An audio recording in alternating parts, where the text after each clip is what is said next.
Derrière l'affaire Mila, il y a Mila. Elle prend la parole pour la première fois. Bonsoir Mila, bienvenue. Merci d'être sur le plateau de Quotidien. Ça va ? Ça va. Vous avez accepté de parler et ce sera votre seule intervention dans les médias. Depuis 15 jours, on parle de Mila partout, on vient de le voir. Mais on ne vous connaît pas. Qui êtes-vous ? Vous venez d'où ? Alors, je suis de Lyon, enfin de l'Isère. J'ai 16 ans. Je suis passionnée principalement par la musique. Et j'ai pas grand-chose à dire sur moi. Je suis une adolescente. Vous êtes en quelle classe ?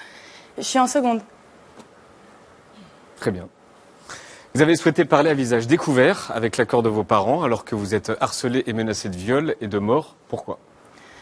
Alors, je me suis dit que il fallait vraiment que je m'exprime, que je prenne la parole par rapport à tout ça, quitte à le faire même une fois. Justement, c'est mon choix.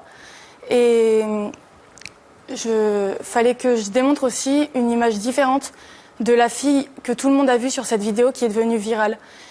Et à visage découvert parce que j'ai toujours été un personnage un peu public sur les réseaux sociaux et donc il y a déjà beaucoup de gens qui connaissent mon visage et la vidéo a beaucoup circulé, enfin pas besoin de le préciser.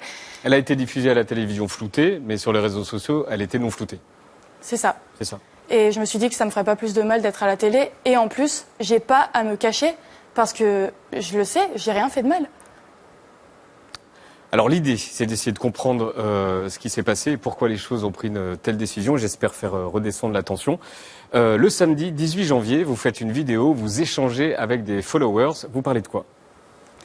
Je faisais un live où je me maquillais et Ça veut dire un live, ça veut dire que vous êtes en direct sur Instagram. C'est ça, j'étais en direct sur Instagram. Ouais. Je me maquillais et j'avais une nouvelle couleur de cheveux. Et j'étais contente de la montrer devant mes abonnés dans cette vidéo en direct. Il y a combien de personnes qui regardent ? Dans mes lives, il y a entre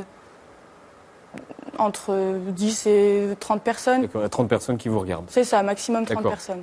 Et comment les choses ont dégénéré et surtout comment vous retrouvez à parler de religion ? Alors, de base, il y avait un garçon qui me draguait un petit peu lourdement dans le live. C'est-à-dire... C'est-à-dire qu'il vous envoie des messages ? Oui, dans les mots-clés, dans les mots que j'ai retenus, c'est-à-dire t'es belle, t'es bonne, t'as quel âge ? Donc j'ai pas hésité à remettre à sa place cette personne parce que c'est pas la première fois que ça m'arrive et ça m'énervait. Puis j'ai continué à parler, à échanger avec mes abonnés. Et il y avait une abonnée qui me questionnait sur mon orientation sexuelle. Donc je lui ai dit que j'étais lesbienne. Et elle me demandait ce que je pensais je sais plus où j'en Allez-y, Oui. Ne vous inquiétez pas, il y a le temps.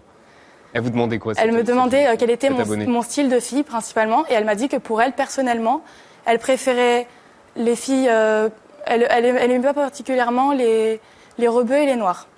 Donc je lui ai dit que c'était pareil pour moi, que c'était pas particulièrement mon style. Et ce garçon qui me draguait au début a commencé à m'insulter de sale pute, sale lesbienne, sale raciste, et j'en passe. Et il m'a beaucoup insulté au nom d'Allah. Et c'est à ce moment-là que aussi Là, on est encore sur le live. Oui, on est encore sur le live, et le sujet a basculé sur la religion. Puis cette personne a continué à m'insulter, mais moi, ça me faisait rire au début. Ensuite, j'ai arrêté le live, voilà. Donc, ensuite, vous faites une story. Et c'est cette story qui met le feu aux poudres, une vidéo où vous employez des mots grossiers et insultants. Pourquoi ces mots ? Je tiens à préciser qu'avant cette story, une fois que j'ai arrêté le live, j'ai reçu déjà beaucoup de messages insultants et très menaçants. C'est-à-dire que j'avais reçu des messages de 4-5 personnes, mais c'était des personnes vraiment qui forçaient, qui me harcelaient terriblement. Une trentaine, voire presque 100 messages par personne. Et ça m'a révoltée de voir ça. Et c'est à ce moment-là que j'ai décidé de faire cette story. Et vous employez des mots durs, insultants, envers une religion. C'est ça. Est-ce que ces mots, vous les regrettez ? Il y a deux choses que je regrette dans cette histoire.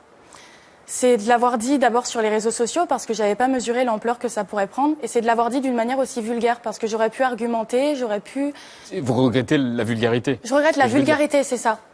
Est-ce que vous auriez pu dire ces mots sur une autre religion ? Bien sûr. J'aurais pu dire ça sur une autre religion, mais... Depuis toujours, vous êtes athée ? J'ai toujours été athée.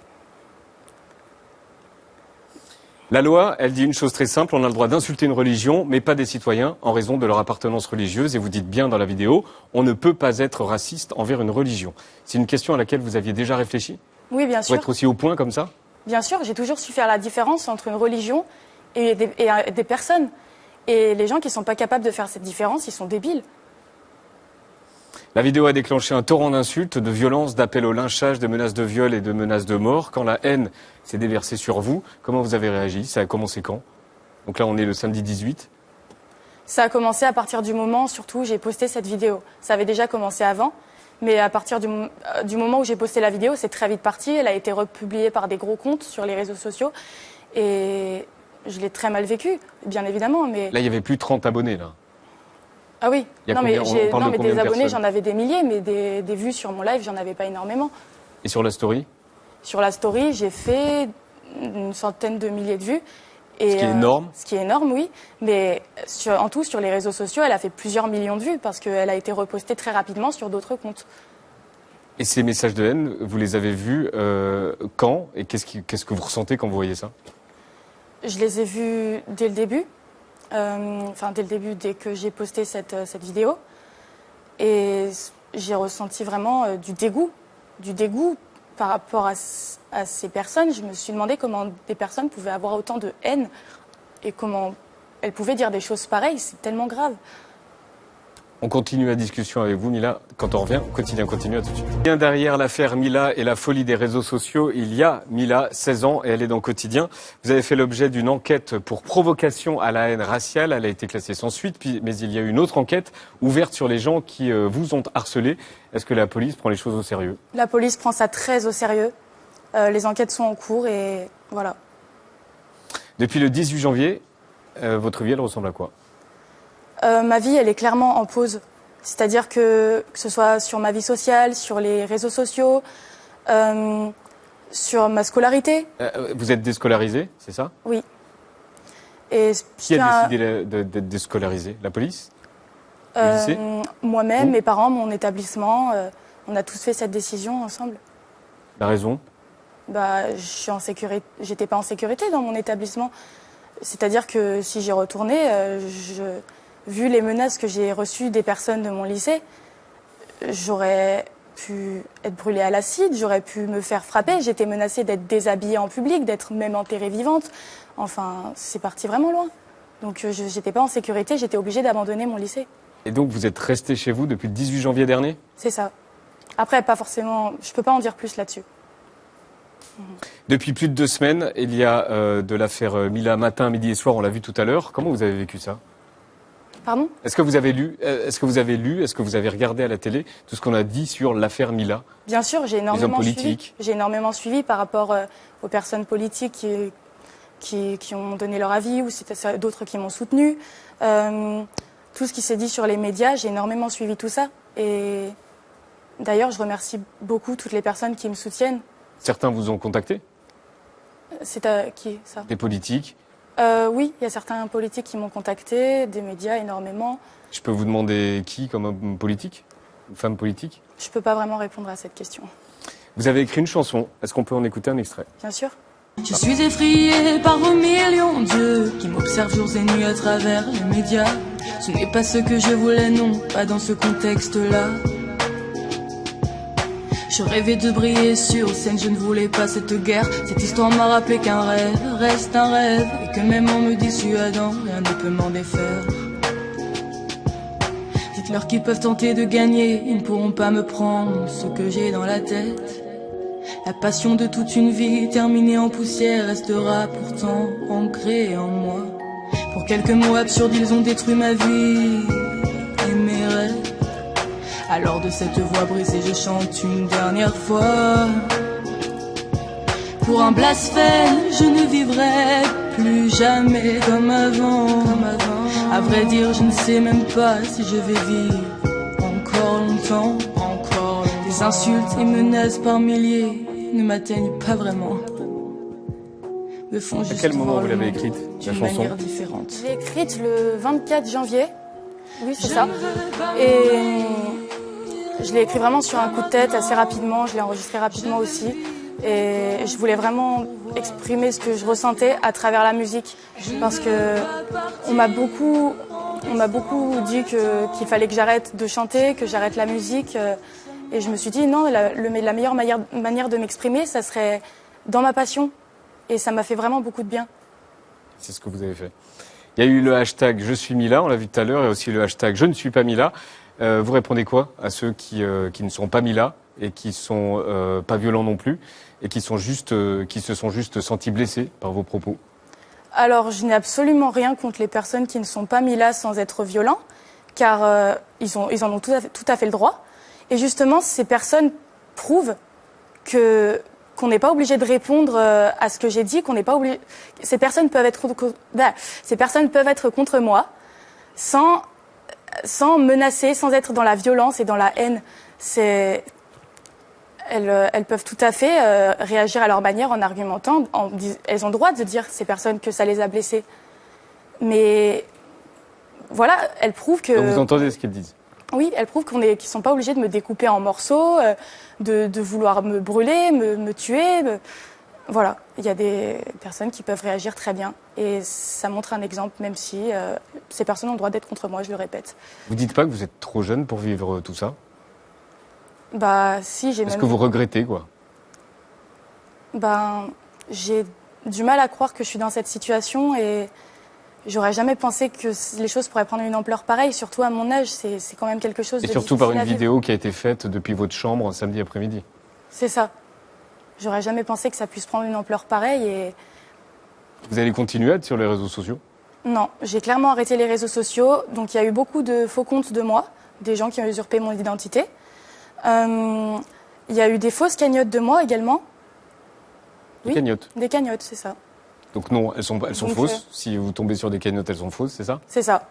Et oui, il y a eu une cagnotte dont ça m'a fait vraiment polémique par rapport à... C'était quoi le nom? Pour réaliser mon rêve, mettez-moi de l'argent. Enfin, c'est vraiment une personne qui a cherché à me nuire et à se faire de l'argent sur mon dos. Et je trouve ça... Oui, c'est un fake. Et... Comment vous envisagez la suite? Là, ce soir ou demain, je ne sais pas, vous rentrez dans l'Isère. Est-ce que vous allez retourner à l'école? Alors là, j'en sais vraiment rien. Jean-Michel Blanquer, le ministre, dit qu'il veut vous aider. Oui, bien sûr. Et je sais que l'Éducation nationale font vraiment leur maximum pour m'aider, pour me trouver un établissement, un endroit dans lequel je serai en sécurité. Mais c'est pas évident. C'est pas évident de trouver ça maintenant, donc je ne sais pas quelle en sera la suite. C'est-à-dire que vous devez déménager peut-être? J'en sais rien. Vos parents, comment ils ont vécu l'histoire?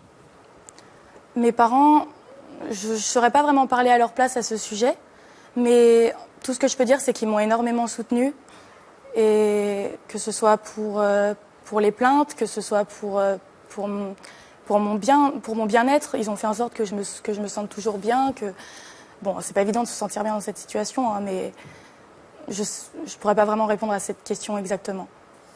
Toute cette histoire a bouleversé votre vie, elle vous a changé, j'imagine. De quelle manière? Cette histoire a fait que je me suis beaucoup plus intéressée au monde qui m'entourait parce que... Au vrai monde? Oui, au vrai monde. J'ai toujours été dans mes réseaux sociaux, mes préoccupations d'adolescente. J'ai toujours vécu un petit peu dans une bulle. Maintenant, je m'intéresse un peu plus à la politique, un petit peu plus à ce qui se passe dans les médias. Voilà, ça m'a quand même beaucoup appris. Est-ce que vous voulez rajouter quelque chose, Mila? Il est encore temps. Je tiens à préciser que je reviens encore sur le sujet du fait que je regrette absolument pas mes propos.